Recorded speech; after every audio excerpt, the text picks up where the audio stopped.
Welcome everybody. Don't worry about the weather. I'm not worried about it. Okay, what I thought we'd talk about today is not going to keep it too long, but give you something to look at. This is a rather wonderful £8,000 bomb. What I thought I'd do is tell you about some of the type of ordnance that we carry on Lancasters, how they work. I will also talk about what the different types of detonation methods were. Okay, so we'll show you those. And also how it's all integrated together, how you drop the bombs, how you try to make sure the bombs are on target, and what aids that my man had to assist in dropping the bombs in the right place. Okay? Give me a couple of minutes just to go and get another couple of examples and we'll go. Okay? I'm going to expose us in. Think about how delicate they have to be. They're dealing with these every day. Thank you very much, Dave.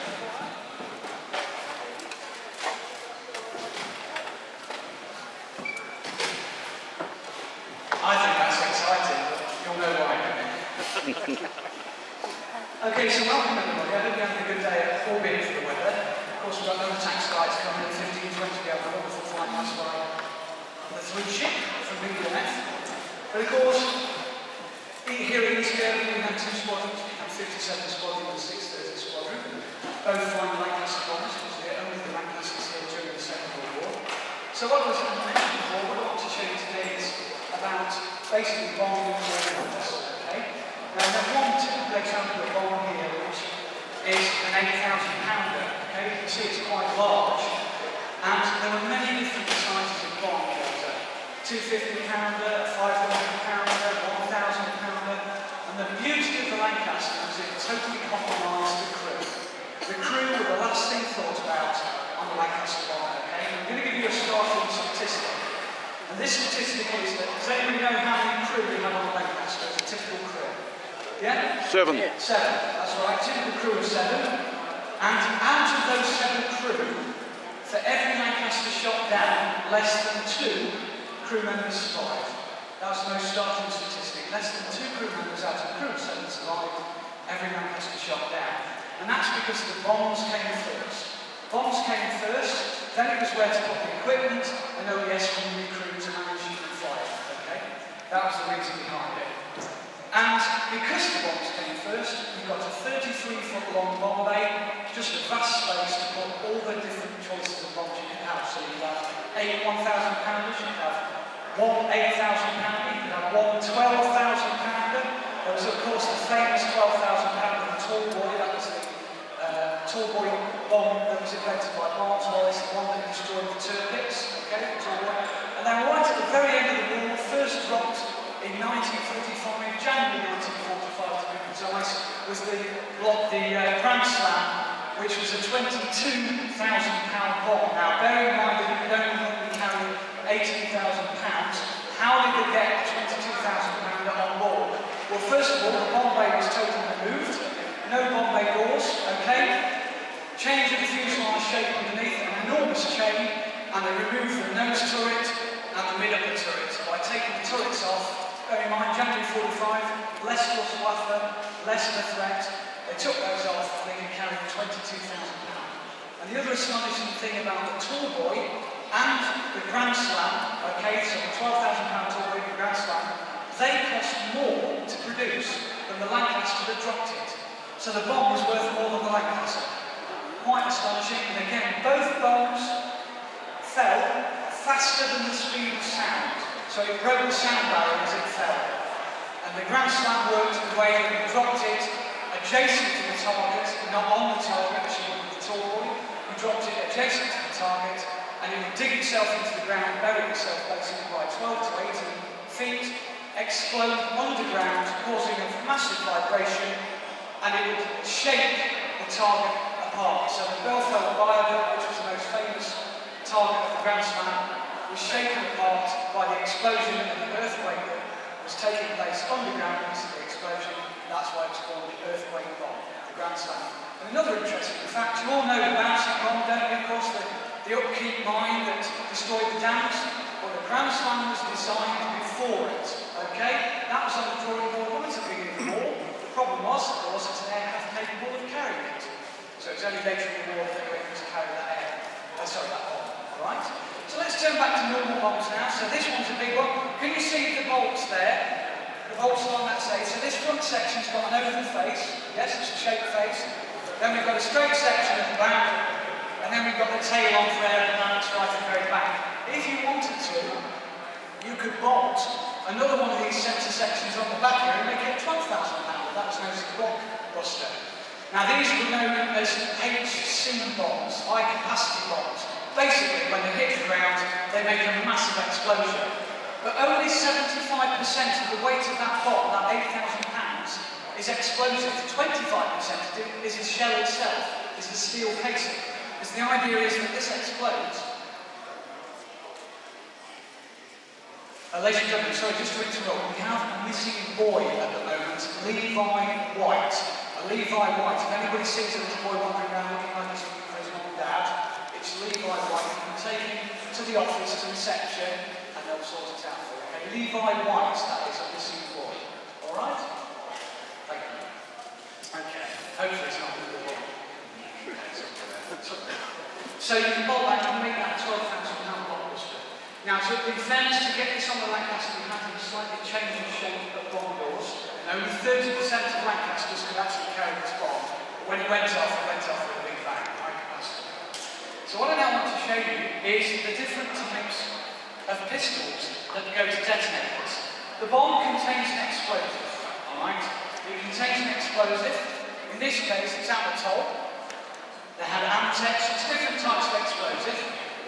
And it basically explodes, a huge charge of steel go flying off in all directions and cause the damage, and of course the blast wave also causes the damage. Inside, can you all see this hole? And there are 3 holes, aren't there, inside? Inside that hole is what they call an exploder. Now an exploder is a cardboard tube, or a thin steel tube, and inside it has gunpowder pellets. Now they're pellets for a very important reason. If it was pure gunpowder in there, very fibrous, it will blow about in the wind when it's open, as it is to the elements. Of course, any spark, anything like that, will detonate it, will probably detonate the bomb. So we have a steel or cardboard tube going all the way to the bomb, about that far, and then into that, we will insert a fuse holder, okay, the fuse holder. And that's what I removed before we started. That is a fuse holder, okay? Can you see it's got a hole in the end of it? It's a hole in the end of it. And that's where the firing pin will go through. Right? Firing pin and a detonator. So the fuse holder is inserted into the bomb like that. Now, the way it works is that the whole of the bombs are stored in the bomb dump. The bomb dump is completely outside. Okay?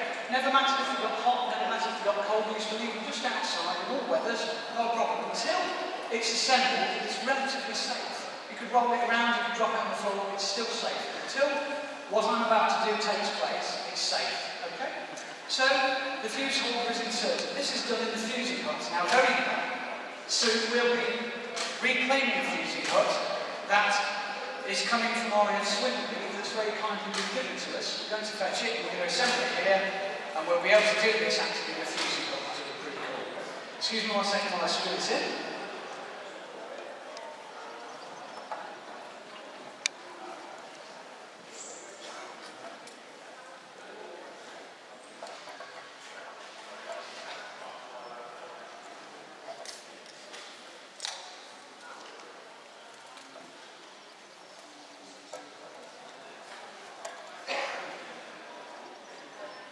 Okay, so that should go flush with the surface now, okay? And once that's in, the detonator is inserted. Now, for various reasons, I'm not going to insert a detonator into there. I'll let you guess why. But once the detonator is in there, the detonator is a piece of steel that has a lead paste in it. A lead paste in it. Just have a little cap on the end and a long thin tube that goes through that aperture at the back of that fuse holder that you all saw initially. Okay? And the detonator, when the firing pin of the pistol that's to be inserted goes into that lead paste, it causes a flame through a chemical reaction. The flame ignites the gunpowder pellets, which ignites the explosive inside. So that's the chain reaction that takes place to explode the bomb. Alright? So now we have a choice. As it's this type of bomb, we will most likely fit the most common type of nose pistol into it, which is one of these. It's a Type 27. See that? It's got little propeller things on the front of it. Type 27. Now this is nice and safe at the moment because it has the safety pin in to lock it from spinning. Obviously, when you're driving the bomb trains across the airfield, the Lincolnshire airfields, it's important to keep that safety pin in because if this is happily spinning, it's arming itself as you're driving across the airplane. The last thing you want is to reach on an armed bomb when you're putting it on board. So we then take that pistol and we insert it into there, into the pistol hole. There we are like that. That screws inside. There we are. That goes inside. And we would put 3 of these in. One in there, and one in there. The reason is, because that's such a large bomb, it's such a large bomb diameter, you can't guarantee that it's going to fall absolutely straight when it hits the ground. And then thus, if it hit the place, the pistol that was in this centre there, it would explode. It might fall on its side. So if you've got 3, you can guarantee whichever way it hits the ground, it's going to explode. And this is how it works. We'll take the little safety pin out of there. We then remove the safety clip. The safety clip's out now. So now, this would happen in the descent of the bomb, okay? Everything I've just done happens as the bomb descends. And now, this spins like that. Can you see the angle of the vanes? That means it will spin as you look at it in an anti-clockwise direction, okay? And what it's doing is it's unscrewing. As it unscrews, eventually it will fall away. That just falls away when you need that anymore, it's gone. And all 3 of these will do this. Each one will do this. And now we just have a pressure cap left there. And of course what happens is, when the bomb hits the ground, the pressure cap hits the ground first, goes upwards, the firing pin goes straight into that detonator and causes the chemical chain reaction that I explained to you earlier. And that's how it detonates the bomb. It doesn't get any simpler than that, it's fantastic. But we were a little bit cleverer than that. And what we did was we had a few different types. Take that one out. Okay. We had some different types. We had this one. This is the Type 44, or ground effect pistol. Very clever this. How it works is that, excuse me a second, we unscrew the top again. You see those little vanes, those little propellers on that? Well, this would have the same thing on it. Unfortunately, this one's been dug up. So they've rusted away. They go all the way around that cap, and it screws like this. Cap unscrews.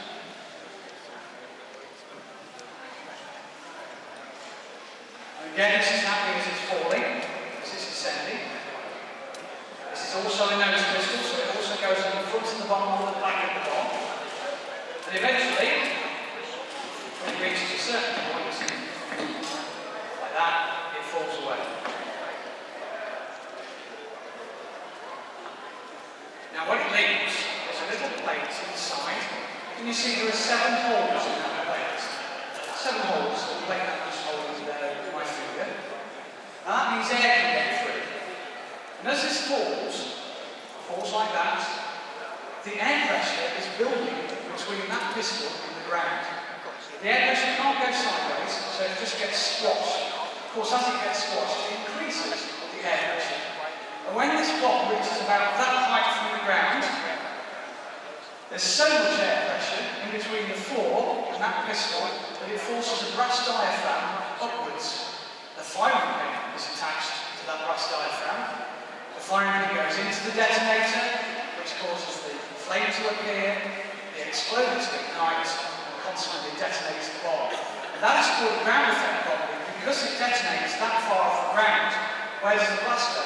Goes sideways. So it kills troops, it kills anything in the side of it in a radius of about 60 metres, and what it also does is it blasts doors in, windows in, and makes a big mess. Very simple, using physics and met. Brilliant. It's called a ground effect pistol, Type 44. Okay? Incidentally, these are made of either brass or phosphor bronze. Okay? Brass or phosphor bronze. But the deadliest of all is this one. Now it looks fairly straightforward, doesn't it? Now this is a tail pistol, okay? It's a tail pistol, so this will go in the rear of the bomb. And can you see those two little forks in there? Can you see there's two little forks, two tiny little fins of metal? Can you see those two tiny little fins of metal inside? And what happens is the tail of the bomb has a big long rod on it, kind of at the back. You see those in there, yeah? And they connect with those. And as this propeller spins on the tail of the bomb, it turns that and unwinds the firing pin, which is suspended on the spring. And then it will detonate by the same principle, bounce as it hits the ground. It bounces the firing pin, bounces on the spring, and detonates the bomb. And in fairness, that's this type, the 28 and 30. So that's what I've just been describing, the 28 and 30. Okay? The most common tail pistols in the war.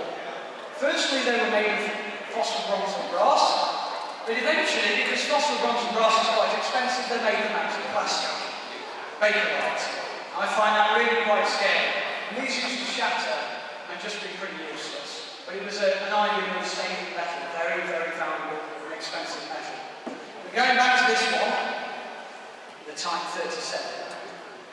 This is a little bit different. The time delay. I'm going to screw the top of this. They're very, very simple looking, aren't they? Very, very simple looking. Now, into there would be inserted a little plate of celluloid. You know celluloid film, the old film? Celluloid film, it'd be different thickness. You could have a 30-minute thickness or a 60-minute thickness. And they're only clues to what this pistol does. It's a time delay pistol. Above it, in this part, the top part, is placed a glass ampule. A glass ampule. That contains acetone, acid. When this hits the ground, the glass will break. The acetone attacks the celluloid and eats its way through. And of course, the celluloid is holding back the firing pin. So it eats its way through.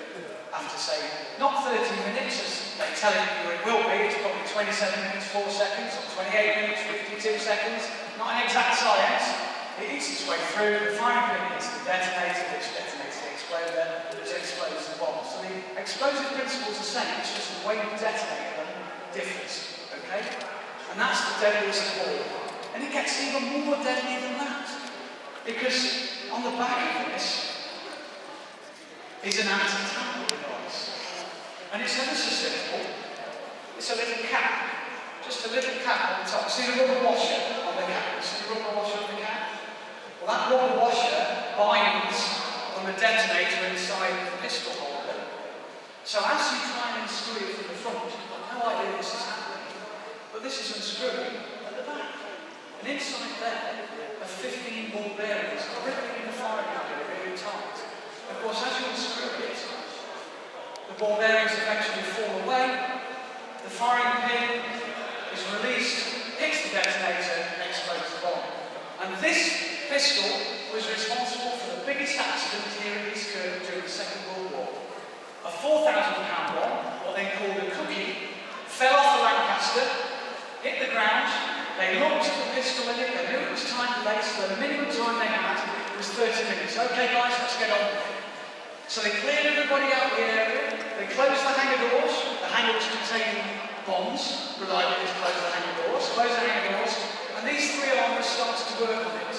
They were unscrewing it, what they didn't realise was it had an anti-tamper device on it.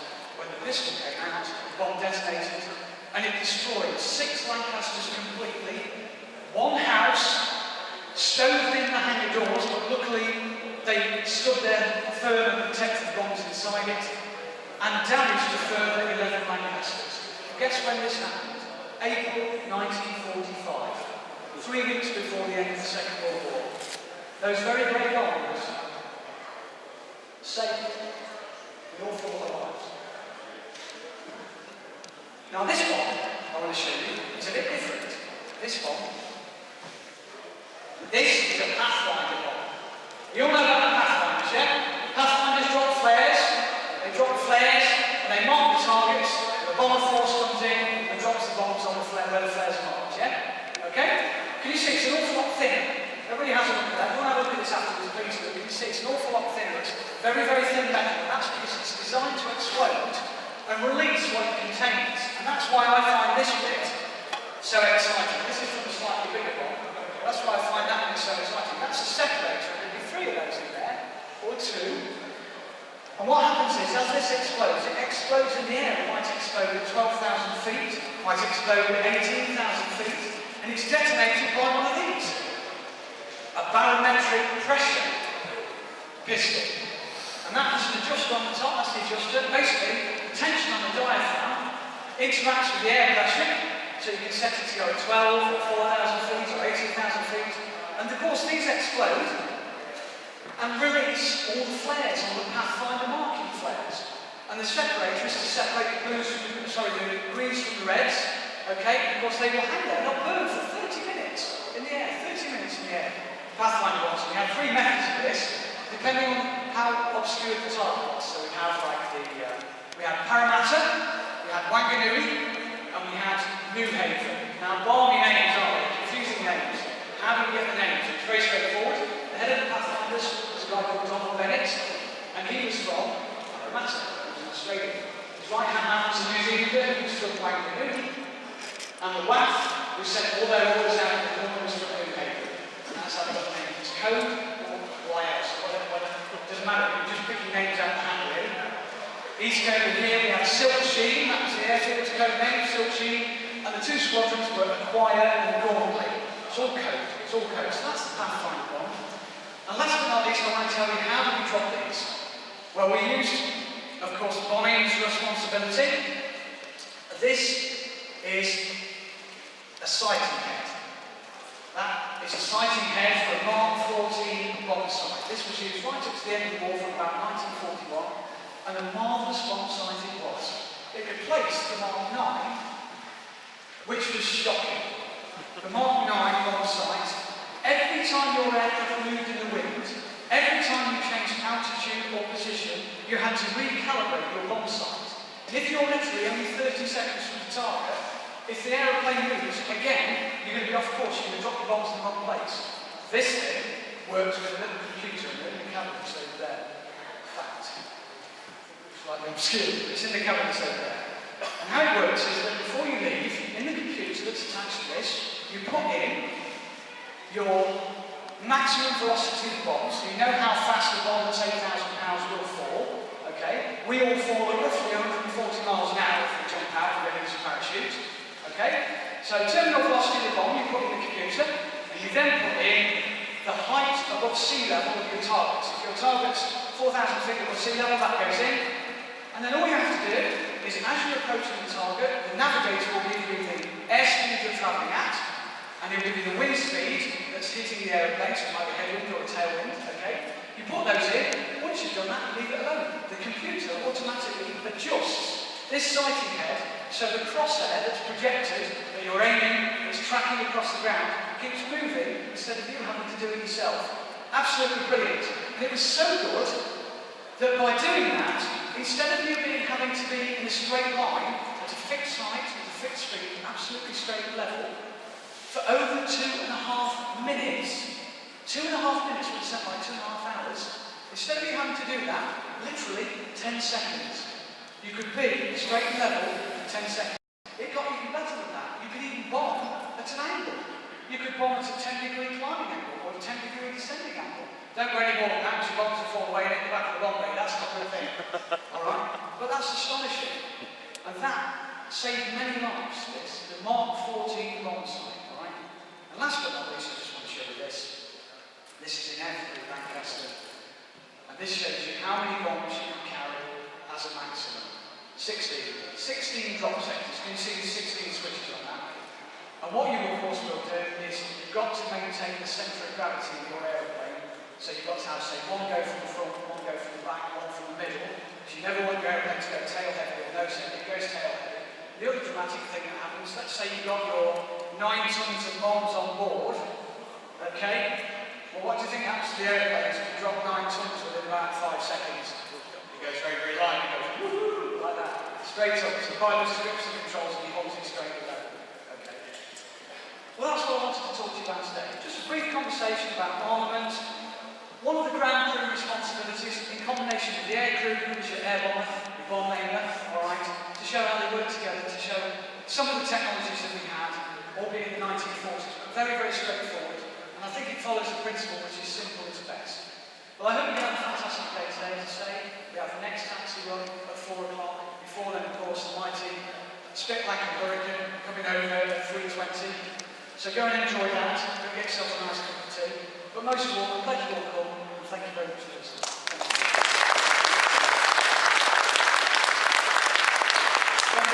Thank you.